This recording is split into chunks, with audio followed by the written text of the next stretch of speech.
Savage and beautiful, John Norman's Gorean saga is brought to life in the Tales of Gor role-playing game and its companion world book, World of Gor. Take flight on a tarn, luxuriate in the bathhouses of Ar, pit your steel against the deadly Kuri, best your enemies and place them in your collar. Okay, this class is on Gor governance. There is not a lot of information on it, but I think it's very, very necessary for scribes. And I'm going to make a quick tape on it and go. Purpose to make sure everybody understands the structure of Gor governance. Really applies mostly so-called high castes. They actually, or the civilized part of Gor. If you've read the books, you'll know there's many regions where none of this doesn't apply. And the diagram I'm going to give you will serve as my own prompt. This is the diagram you're seeing on the right. It's a really nice diagram. Gor governance, priest kings at the top of the initiates, administrator on the other side. However, this is kind of actually initiates are over, officially over the administrators. This is just done this way to show. Administrators over the High Council and Ubar, which we'll discuss later. By the way, that isn't quite true. Ubar is usually over the administrator. That's beside the point. Merchant law applies everywhere. That's why the arrows are going everywhere. Merchant law applies to first knowledge. The merchants and other low castes do know. And then merchant law protects the magistrates, basically oversee, and ambassadors deal with the merchant law. Anyway, let's move on.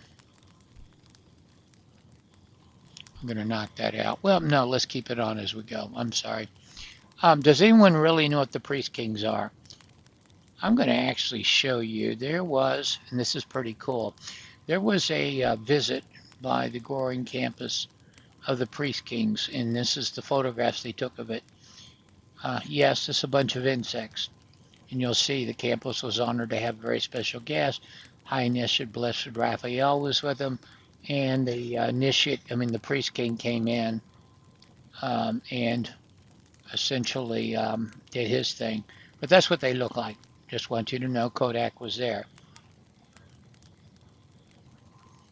Okay, recalling that the high caste, so as we know, largely insects that rule Gor have moved from some other location, leaving in the Cedar Mountains. So we just did that. What happens if we go to the Cedar Mountains without their permission? Our body parts are thrown on the plains below. You get thrown off the mountain to your death. Carcasses are found at the foot of the mountain in the desert. Animals refuse to go there. Before Satana falls and dies. So essentially not a good thing to go without permission. Now in Kara, once a year they're allowed to go up, but other than that, not so much. Now the priest kings control Gor and make the laws. They're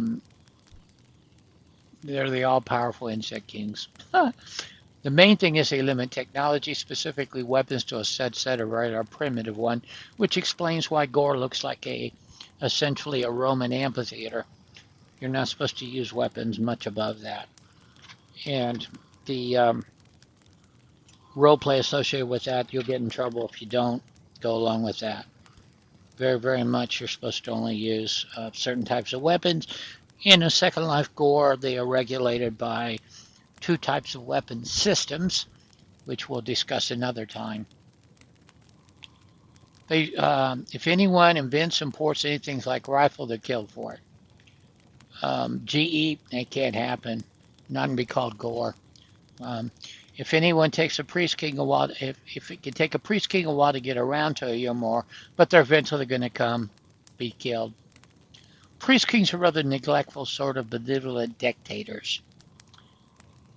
Jarvis Kwan once said they're at war with another type of alien we've already mentioned. The way priest kings control Gor is by their spies, which includes men like Thamos, the slaver of Port Car, and normally the initiates are their spies. Now, initiates are on this chart, they're over here, and they're the priest kings of Gor. Some of the initiates even have a little antenna and be directly hooked to the priest king. I have never, ever, ever in Second Life seen any initiates with the antenna. It's in the book, but you're not gonna see it. Others seem to be wannabes and claim to be what they are, and occasionally even an initiate will get a blue flame as happened in the first book. I guess it's a gas fire, I don't know. Initiates are normally in charge of the yearly pilgrimage known as the Cedar Fair. In Gor, we now call it Ankara, which is going to be in February this year. No, March. Ankara is in March. Everyone in Gor is supposed to go to a fair at least once in their life. The fairs are conducted by the initiates, but really it's the merchants who are running everything. So really, it's supposed to be run by them, but the merchants fund it, therefore they're running it. Without the merchants, there wouldn't be any fairs. And at the fairs every year, the merchants accomplish a whole set of things, such as standardizing weights, measures. They set the merchant laws for the year. That's the same, by the way, with the scribes and the other things. They all work with the. At the fairs each year, the merchants accomplish a whole lot of things, such as. I'm sorry, I repeated because somebody interrupted. Merchant law is the only law universal to Gor. That's why there's arrows going in all directions. This is important because it applies even in other cities. Um, there are scribes. See how the scribe arrow points toward merchant law? There are scribes that oversee merchant law. They're called proctors. They don't show that on there, but that's what they are. Merchant law is the same in every city, but large in city laws in cities vary from city to city. So in effect, the merchants are the real power of Gor. It's said that the scribes and the merchants compete for power. Honestly, in the current state of Gor, I'd say it's the slavers, but that's a whole different deal. But they are wise enough not to let the rest of us know that's the case. Individual castes also meet and exchange information, share castes, and set their codes, usually at Ankara. Now, merchants are technically part of the low caste, not part of the council that meets regularly. If you look over here, initiates, warriors, builders, physicians, and scribes are all part of the council, and they're part of the high council. See the arrow going from here to here? Merchants are not a part of that. They do not meet with them. Now, they may be asked to attend a high council meeting. They don't have a voting right. All low castes receive a limited form of education known as first knowledge.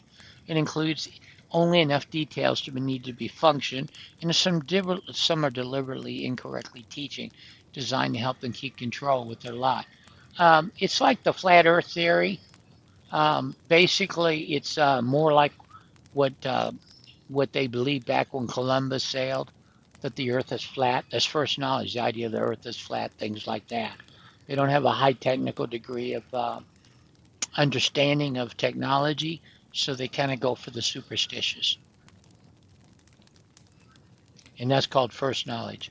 They're superstitious about the power someone gets by knowing their real name, so often addressed simply to other by their profession. For instance, high blacksmith or high sews person, because they feel like it's weird if you know the first name. They are particularly susceptible, thank you, susceptible to the priest kings. Now I can't help thinking merchants are not restricted in their ways. I suspect it because they have strong ties, many interactions with the high caste. Merchants hire scribes, scribes hire merchants, and they overlap a lot in the books and in the gores. So scribes and merchants overlap a lot. They need each other. Okay. Merchants will intermarry with the high caste, which other castes don't normally seem to do. Others might say scribes and merchants collude to control Dor. I don't say this. There are 5 high castes. Initiates, I've already described them. Scribes are next, our color is blue. Responsible for just about everything involved in running government. We're the teachers, accountants, administrators, librarians, and all cities use that effectively. In short, if you aren't fighting, building, healing, and you're a high caste, you're not an initiate, you're a scribe. Many of the lower castes are literate, but scribes are able to read and to write. All high castes have second knowledge, which includes an understanding of astronomy, knowledge of Earth, geography, history. In short, a basic education. Most Gorians live in city or villages. That's because Gor is a dangerous place. In towns and villages, towns and villages. And people need to band together to stay safe, very much like the Middle Ages, where a few people stood in the countryside when war happened, everybody ran for the city gates. Each of these units or collectives of people is run by their own set of laws, except in times of war, cities are run by an administrator or an ubar. Now, the administrator is a single person in charge of everything but answers to High Council. Their color is reportedly brown for two reasons. Brown is also color of presence, so it keeps the administrator humble. So the administrator is over the High Council, okay? They directly and sets all the laws and stuff for this. If there's not an administrator, it's going to be a new bar, okay? They're not interchangeable. High Council consists or represents each of the high caste. So Gor is an oligarchy.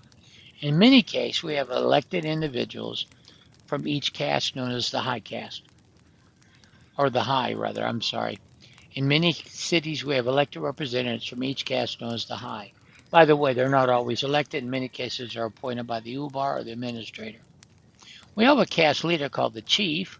No such distinction in the books. And to be honest, most cities don't say that either.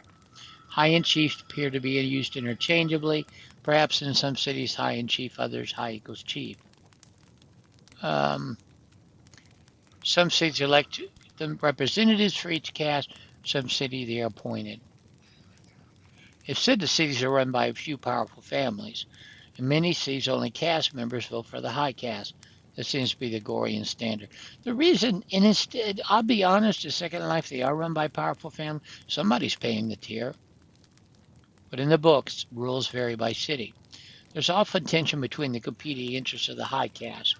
Blue and greens versus scarlet, scarlet and blue versus builder, builder and physician versus scribes. Everybody against the initiates.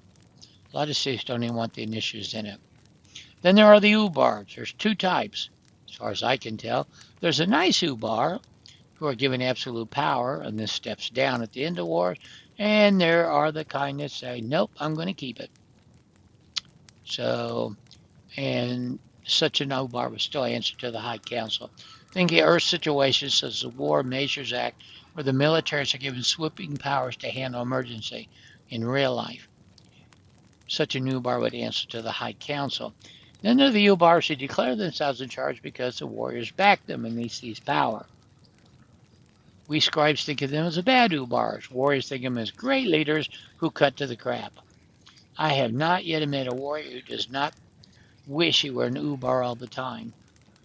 Now, in the books, such ubars are a rare thing, not tolerated. In Second Life Gor, it seems to be the most common form of government.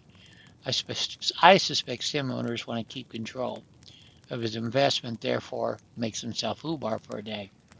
So, depending on the power of the ubar or the High Council makes the laws for the city and enforces them. If they step on the merchant's toes, they'll get smacked around because merchants leave from the city. That happened to Nikes last year in Second Life. Laws enforced by the warriors. Let's see, warriors are down here. Laws are enforced by the warriors and controlled by the magistrates and the prefects. I talked about them earlier. Prefects run the merchant laws. They are merchant magistrates whose jobs are there to enforce and support merchant law. Then there are the city magistrates who are enforcing city law. So you see there's two types of magistrates. One who does the magistrate law, the merchant law, those who do the city laws. The merchant lawyers, called prefects, tend to hang around the docks. And in certain cities, you'll actually see them appointed. Not everybody knows how to do it, and not many cities appoint those, although they're needed. There's a number of things that explain why they're needed and would bring extra role play. So personally, magistrates are technically scribes. They're one of the subcastes of scribes. I would say magistrates are more of a combination lawyer-judge. But people can appeal their ruling, so you get praetors who are judges as well. Because magistrates are appointed in particular city, you might find someone as a magistrate who is not a scribe. That would be a huge mistake, in my opinion, because of the training like you're getting now. That goes for ambassadors as well. There's witnesses of books, ambassadors of war. Not very common, it does happen.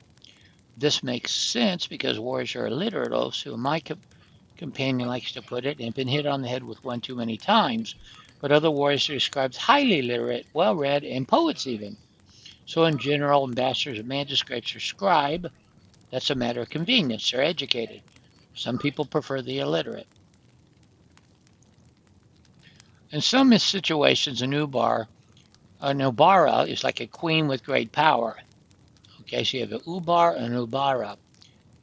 In others, it's simply a title given to a companion. She may be one of 200 ubars an ubar could have. Now, I have not seen that happen. Most men have trouble handling one woman, let alone two, some five, but 200, I don't think so, but in the books. There are certain no cases in the books. Manubar was not, there is no known case in the books of an Umbar that was without a Nubar, except for Tilian, who was empowering R by cause, and even she answered to a regent. Tantrix is a female one city, Tharnan, period. It's the only Tantrix you're going to run across. Sometimes a woman was put in power, in that story of books about Cornelius, by men for some nefarious purpose. It's not the norm. All right, we finished the flying summary of the government of Gor. Anyway, I'm going to end this. I wanted to go over this real fast. Let me put up the chart again. But that is the basic structure of how Gorian cities function. I hope this will be a help. I'll post this, and there'll be some more things coming along. I'm actually doing a whole series. So to be well, and again, I'm Abraham Jacobs, Abraham Jacobs 2, or Abraham Jacobson, and you take care.